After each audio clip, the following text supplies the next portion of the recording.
Hello everyone, welcome to the second part of this video. My name is Yugo MIyamoto. I'm the head of Cultural Development, Corporate HR and Kaizen Function, Abdul Latif Jameel.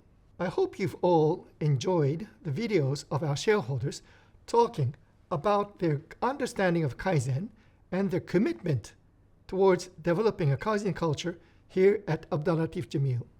In this chapter, I'd like to talk about why Kaizen is so important for all of us and how we can apply Kaizen at work. Why do we need to learn about Kaizen? It all starts with our founder and his vision, which is grounded in the culture of Kaizen. Our late founder, Sheikh Abdul Latif Jameel, said, "We are simply a company that cares for society and works in the same way as Toyota." As we all know, Toyota is synonymous with Kaizen. Our founder, after observing Toyota, after visiting Toyota so many times, he learned that much of their success was due to how they developed their associates through Kaizen. Therefore, he wanted to bring the culture of Kaizen here to Abdul Latif Jameel.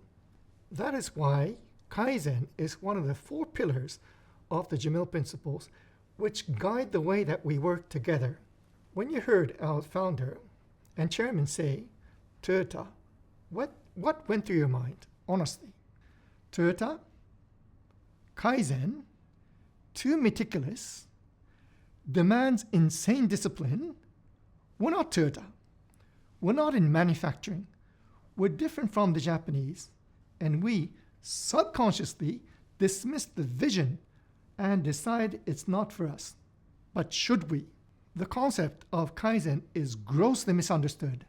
This is because Kaizen was introduced to us through meticulous tools and the essence was never explained.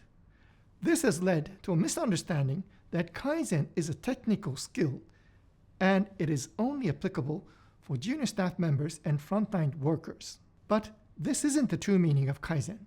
We can understand the true meaning of Kaizen through examining how Toyota implements Kaizen. What I'm about to explain is the core essence of Kaizen, the core essence of Toyota's strength. Ideally, all associates should be fully informed of the company vision. It is the company's responsibility to make sure that all associates understand the direction that the company is heading towards. As a result, all associates all understand, all know where the company is heading, what the company wants to achieve, and the challenges that lie ahead. This is the prerequisite of Kaizen. Then all associates are empowered to set their own ambitious goals within their own responsible areas that contribute to the company vision. The key word here is empowerment. Our associates should be empowered to set their own ambitious goals. Of course, there's a gap between the goal and the current state. This is identified as the challenge. Associates continue to be empowered to try out new ideas, new approaches, until they reach the goal that they had set for themselves. This is Kaizen. Kaizen means to improve the current situation to a better situation. This is done through empowering associates to set their own ambitious goals that are in line with the company vision. Empowering associates to try and fail and to continuously strive towards their goals until they succeed. It should be clear now that Kaizen is not only for junior associates. It is not only applicable for Toyota. It is not only applicable for Japanese companies. And it is not only applicable for manufacturing. It is universal. And it is applicable to all levels of a company.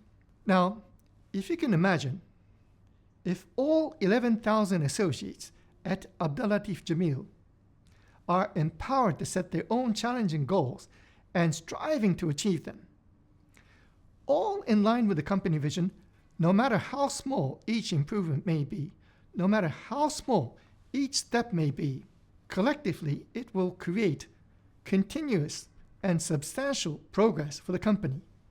This must have been our founder's vision. In order for us to conduct Kaizen and make the Jameel principles our way of life, the role of the manager is critical. Managers need to be coaches, not bosses. Bosses instruct associates what to do. They tell them, do this, do that.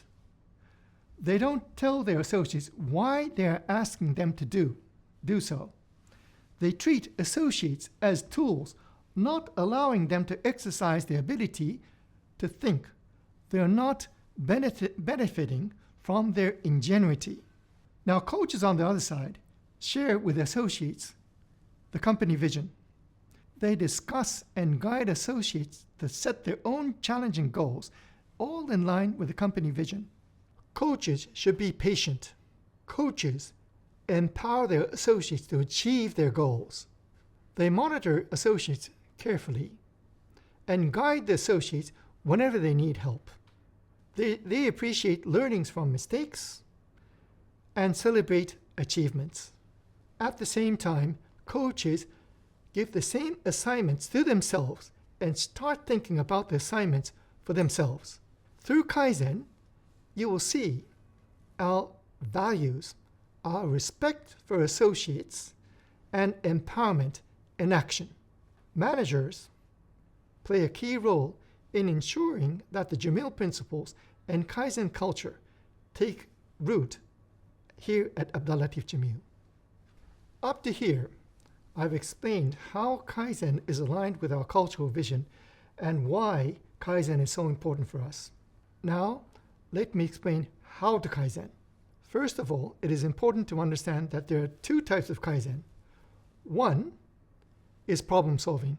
The other is vision management. They both follow the same approach of trial and error to bring the current situation to a better situation. The main difference between the two is whether the challenge is apparent or not. For problem solving, we already know what the standard situation should be. So if we're not meeting the ideal situation, the gap is clear, the problem is clear. So we need to fix it. Let's take an example. We should always make payments to our vendors before the deadline. If we miss it, we have a problem. The standard is the payment by the deadline. The current situation is that we have delayed it by, say, 5 days. So the gap is quantified by 5 days. So we need to bridge the gap.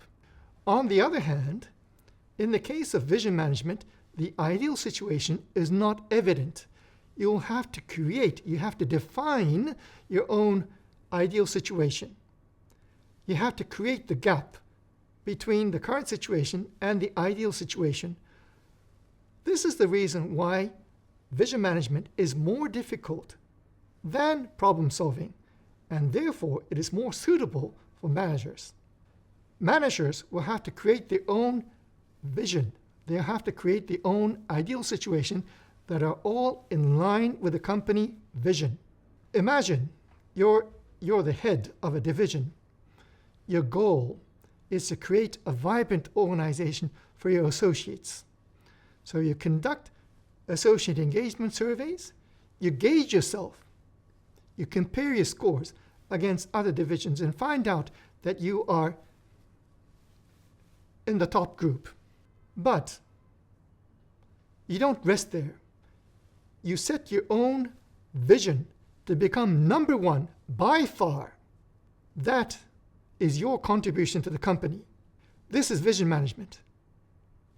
Once you have set your bold vision of becoming associate engagement number one by far, that's when you start your journey of trial and error to bring the current situation towards the vision that you had set for yourself.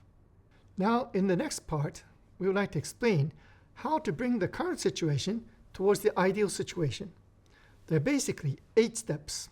This is an overview for the 8 steps of Kaizen. We'll take you through the steps one by one using actual examples in the next video. So here in this section, we'll keep the explanation at high level. Step 1, clarify the problem.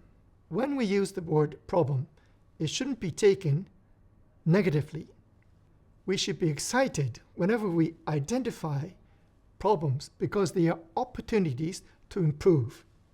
Step 2, break down the problem and choose the one that has the biggest impact. Step 3, target setting. Set a target for the problem that you chose. The target should be quantifiable as much as possible. Step number 4, root cause analysis. We need to ask ourselves, why does this problem exist? If we think, we'll realize, aha, it's because of X. Then next we ask the question, why does X exist? It's because of Y. Then we ask another question, why does Y exist? Then we realize it's because of Z. And we keep on asking why, until we reach a point that we understand the root cause of the problem. We have to keep on pushing ourselves to keep on asking why, until we reach this point that we have touched the root cause. We should remind ourselves that what we can understand sitting at the desk, we should remind ourselves that doing this at the desk, there's a limitation. So we need to always be conscious of visiting the site where the problem is occurring and talk to the people that are involved in the operation. This is called Genchi Genbutsu. Genchi means actual site. Genbutsu means actual thing. We encourage all associates to conduct Genchi Genbutsu in order to understand the real problem. Step 5. Develop countermeasures. Develop countermeasures and decide on the one to be implemented. Plan what is to be done and by when. Step 6. See countermeasures through. Then execute the action plan. Never give up until you have reached the goal. Step 7. Evaluate both results and processes. Evaluate whether the target has been achieved or not, and find the reasons behind any failure, and find better ways. And finally, step 8. Standardize the process. Develop SOPs and implement and make sure that your countermeasure stick. Also, make sure that you share your success with others who are facing similar challenges. As you may remember, we chose one prioritized problem in order to bring the current situation towards the ideal situation. Once we have tackled that, we move on to the next one, to the next one, to the next one, until we have brought the current situation towards the ideal situation. This may seem like a lot of effort, but this is the surest way to bring the current situation to an ideal situation. This is the surest way to Kaizen. Finally, let's review the key elements for successful Kaizen. The Kaizen cycle will never start if we believe that everything is fine. Look at things critically. Always be conscious of the ultimate goal of the work that you are engaging in. Don't get buried in the daily work. Judge based on facts. Don't presume. Use quantifiable data. Conduct Genchi Genbutsu to not only understand the problem, but also to check your hypothesis. Genchi Genbutsu is not only about going to the site. Without a hypothesis, it's only sightseeing. You need to have a hypothesis before you visit the site, and you need to check whether your hypothesis was true or not by visiting the site. Kaizen is about trial and error. Mistakes and errors, not a problem, as long as we are learning from those. Positive and proactive communication. You need to continuously share the progress with the key stakeholders. This is a very, very crucial element for success. Elevate your success into a simple system so that it can be followed easily. Develop standard operating procedures so that others can follow. Share best practices. Don't keep your success to yourselves. Share your success with others so that others can benefit from your efforts. If I can leave you with one thought, if you understood that Kaizen can enable you to solve the problems one by one and make today better than yesterday, tomorrow than today, then you have actually grasped the core essence of Kaizen. Thank you very much for joining. I hope you enjoyed the journey. I hope you learned what Kaizen is all about. I've only touched the surface of Kaizen here in my video. In the next chapter, we'll go into the details of each of the steps, the 8 steps that I covered. Thank you very much for joining. I wish you good luck